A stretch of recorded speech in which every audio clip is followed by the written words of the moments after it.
And good morning. I'm your friend Scotty Ray, and officially Friday. How do you feel today? I do hope well as we start this out. 63, a lot warmer than we've had the last few days of those 40, 41, 42 degree days. 63 right now as we'll climb a little bit warmer today. And, well, we're getting ready for some storms later on. We'll tell you the breakdown of that. Roughly be on the lookout from 7 p.m. until 11 p.m. tonight. And our biggest threat with all of this will be wind. That wind gust, with storms coming through, could get up to 60 miles an hour. Regular gust of about 20 with calm weather. But if a storm comes in, we could see up to 60. Have a little hail in there. So if you've got a nice vehicle or any type vehicle that you don't want dented, go ahead and put that up before dark 30 tonight. Make sure that's covered because it's a chance of it. We don't want anything getting damaged with that. So that's how it is. We cannot rule out tornadoes. There's just no way of that. Not likely, but we can't rule it out for sure. We'll be on the standby, whichever case, whether it's thunderstorms or tornadic activity. Let's pull up a radar, let you see what's going on. This is what we've got out to the west. Light showers at Vicksburg. A little bit heavier down at Natchez as we zoom in on this to take a look at this. Some fog as we get near Highway 90 down here around Biloxi, north of Mobile, those areas. Heavy rain in Cleveland and getting heavy up here in the Mississippi Delta on up near Collierville, Memphis, Tennessee area. Now let's back out and look at what we've got predicted for today when it comes to the severe weather. We'll go here to Outlook today, and this is it. This is just a level 1. But again, you can't rule out the worst of the worst happening. We have seen that happen before, but not likely. Wind and hail is our biggest that we have concerns with this, thunderstorms with that. We'll be on top of this throughout the day to make sure that you know the absolute latest when it comes to storms and everything that goes on with that. That's how we have it. We've got headlines. We had a major fire in Meridian last night. Details on that coming up at 7 o'clock this morning. Make sure to join Odie and I as we get into all of this and what happened last night. Fire. The fire department was all over that. Let's head out to Collinsville this morning. Let's go to the church. Have you ever been betrayed? Betrayal is always a terrible experience, but it's even worse when it's a close friend. You see, that's what happened to Jesus. One of his 12 disciples, his closest followers, betrayed him. It was the disciple named Judas Iscariot. He went behind Jesus' back to the religious leaders who were plotting his death and said to them, "What will you give me if I deliver him over to you?" And they paid him 30 pieces of silver. And from then on, Judas waited for the best opportunity to betray him. Well, he would get that opportunity the very next night after eating the Passover meal with Jesus and the other disciples there in the upper room. Jesus even told them at the dinner that night that one of them would betray him. And when Judas asked, "Is it I, Rabbi?" Jesus confirmed to him that he knew it was him. And so Judas left and would later bring the Jewish police to arrest Jesus there in the Garden of Gethsemane, where Jesus was praying with the other disciples.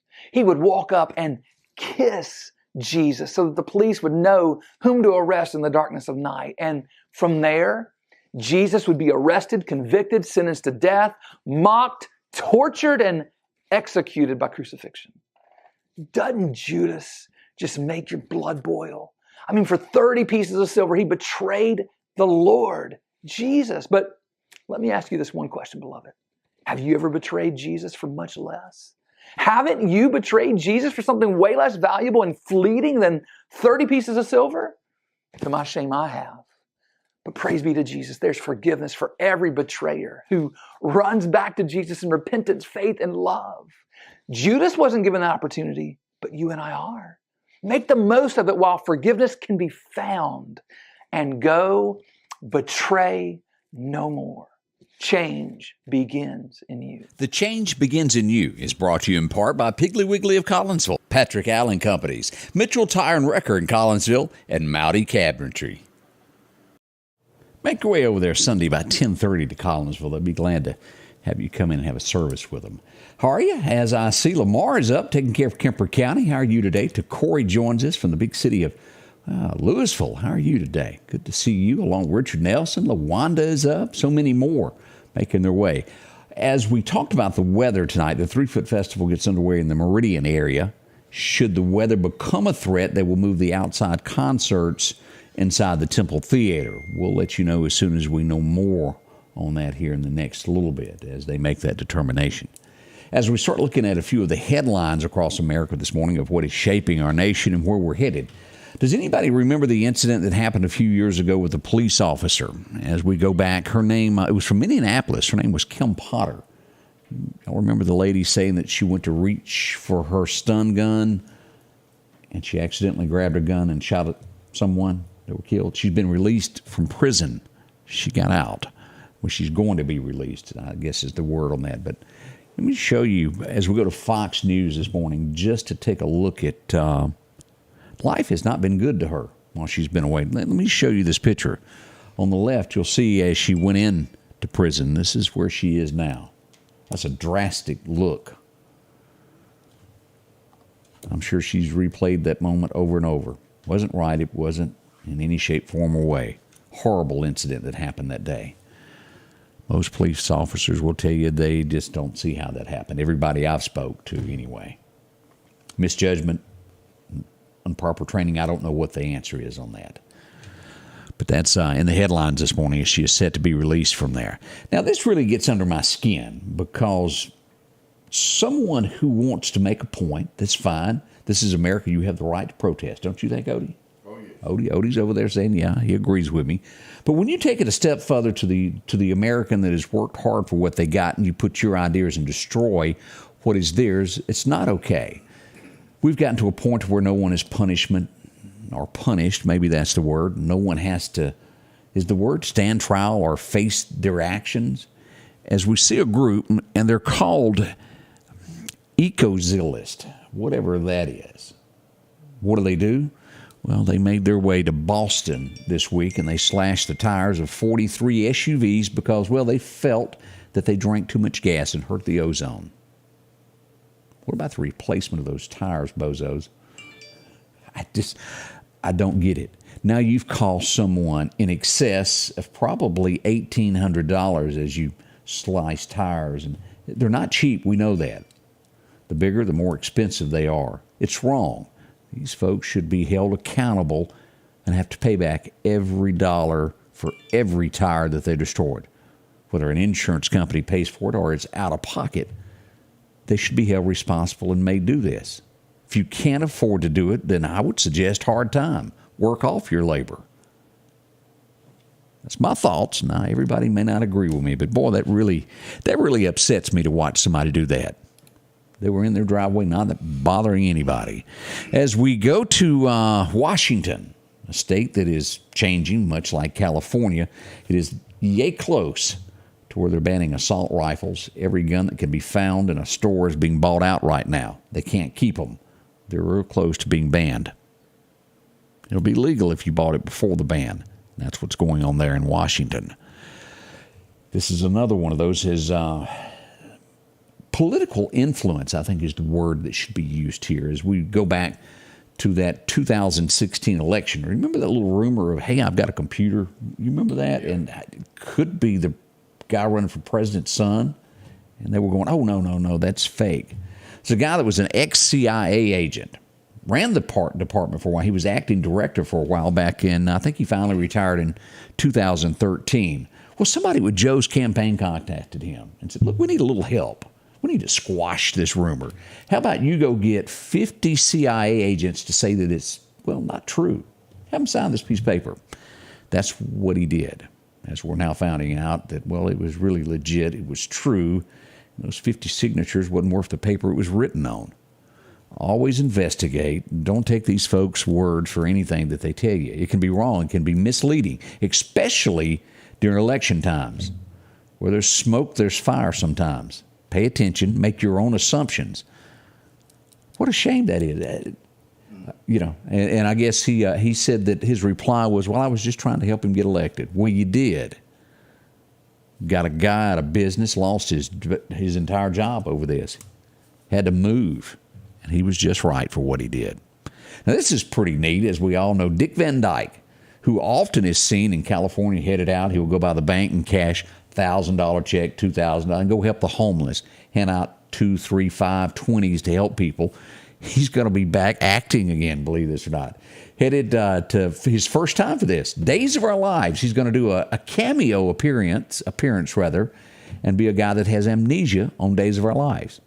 You got to give him the chitty chitty bang bang star and more of that. That's pretty neat there.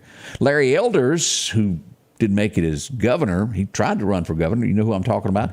Says he's going to run on the Republican ticket for president in the next election in 24. I can go ahead and tell him how that's going to turn out, but I don't think Larry's going to listen to me.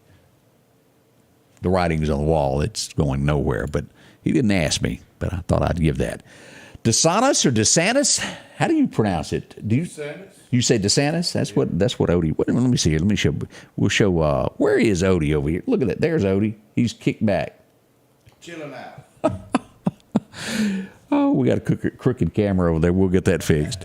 As we look at this, DeSantis says he's going to fire somebody today. It's coming. Do y'all remember that little episode that happened 2-3 years ago over in Hawaii where an alert from the National Weather Service was sent and it was fake? Somebody in Florida sent a test at 4 in the morning to everybody's cell phone and woke up the entire state. They're not happy, and he says he's getting rid of whoever is responsible for hitting the button. Now, they made an apology on the website and said, we're sorry. He says that's not good enough. You're gone, and I'm coming to get you. You know by now he really knows who it is, and they're not having a good Friday by all means. They didn't sleep too good last night. A few of the headlines that are shaping America. Again, a huge fire in Meridian. We're going to tell you about everything that happened at 7 with that. We got your forecast coming up next. We'll be right back. Hello, my name's Kenneth Graham, and I'm running for coroner of Lauderdale County. For over 50 years, Lauderdale County's been represented by professional and competent coroners. I would like to continue that tradition. Over the next several months, I want to educate the public on what the coroner does and dispel any myths about the coroner job. I can show you that I will be the most professional coroner there is. So please vote for me August the 8th. Paid for by the Committee for the Election of Kenneth Graham. The Precast Group, offering you the best selection when it comes to a storm shelter. Located on 145 South in Meridian, where they offer above-ground shelters that can be installed in your home as you're built in, are conveniently located right outside your home if it's already built. They also offer storm shelters that can be installed in a slight bank or on flat ground. Protect your family today with a very affordable storm shelter from the Precast Group. Highway 145 South, 601-482-0003. The Precast Group. Your forecast is brought to you by EMEPA, your Touchstone Energy Cooperative. As we look at our record highs, our record temps of today, 1987. Anybody remember that year? 95 degrees. It was a warm day. Now, a little bit further back than that, 1953, we set our cold record of 32 degrees on this date. As we look to today, 76, the heavier rain shall lie to the west, but again, we're still going to get wet. Be ready for that as we get ready for these storms. We go to the edge of Alabama, not as much. They'll have some peaking of that northwestern side of Alabama, we'll see some showers as well. Now, as we get further into this, we look at this possibility of flash flooding. As we get deeper into this, Winston County, Louisville, I hate to tell you, but rain is coming. Just to the northwest there of Crawford, as we get into northern Noxubee County, you'll get wet as well, and western Neshoba County as well. Now, we're going to get rain here, but not near as much as that west side of the state. Flash flooding mainly this afternoon is what we'll watch, and we'll look at radar again in a moment to look at how this is shaping up. Could be up to 3 inches over here in this yellow side. So Neshoba County, y'all be looking out there. Burnside area, y'all be ready. As we look at this morning, it's all going to be on the west side of the state. Nothing happening here past Vicksburg. It's going to be right there at the Vicksburg line early this morning through about 10 o'clock. As the afternoon progresses, well, it moves a little bit closer to the Meridian area, and we expect rain. And again, that severe line will be right through here. Right in that area there. It comes about right here and cuts across in these areas. But our timeline in the Meridian area is 7 p.m. to 11 p.m. And again, as we've said many times, and we'll go back over it this morning, should it turn bad in Meridian, they will move the outside entertainment to the Temple Theater from the 3-foot building or 3-foot festival. That's what's happening with that. As we look at cooler weather this morning, 63 right now. We'll warm up a little bit later on, but boy, not as cold this morning as it has been this week. We've been in the 40s and looking better. Warmer weather out to the west in California as it makes its way towards us. Our 7-day outlook, here we are, 76 today, 60% chance of showers. As we come right across, Tuesday is our next chance of showers as it gets heavy. Over the weekend, it should be great. Saturday and Sunday, mid-70s. Not so bad there. 73 to 76 is what we're looking at. So every event that is planned for tomorrow is thumbs up. Not bad at all. Now, as we go ahead and we look on into May the 5th, we steady out in those upper 70s there as we roll into May the 1st, 75, 78, 79, even 80 there. We do have warm weather coming as we get into this. We look on as to the fishing forecast from Chet. What happens today? Your major time will be this afternoon. Let's call it 1:30 to about, close to 4 o'clock. That'll be your best times to hit that favorite fishing spot. Now, parts of that you could get wet. Just kind of watch that. Tomorrow looks to be good, too. We'll have your forecast on all of this and much, much more coming up this morning. Again, we've got a lot that went on overnight. We'll have all of your headlines beginning directly at 7 o'clock here, Facebook, YouTube, and then all the rest of everybody can join us on television as well. So come back and join us as we start this day together. It is Friday. Can I get a hallelujah? I think so. Nothing wrong with that. Let's see. You're right, Richard. I don't have a red shirt on like Odie today. I've messed up. We'll get all this going there. Look to see you soon. Again, right now we're sitting at 63 at Keyfield and Meridian as things will warm up. We'll be back shortly, beginning at 7, right here with the Scotty Ray Report. The Scotty Ray Report is brought to you by our following partners: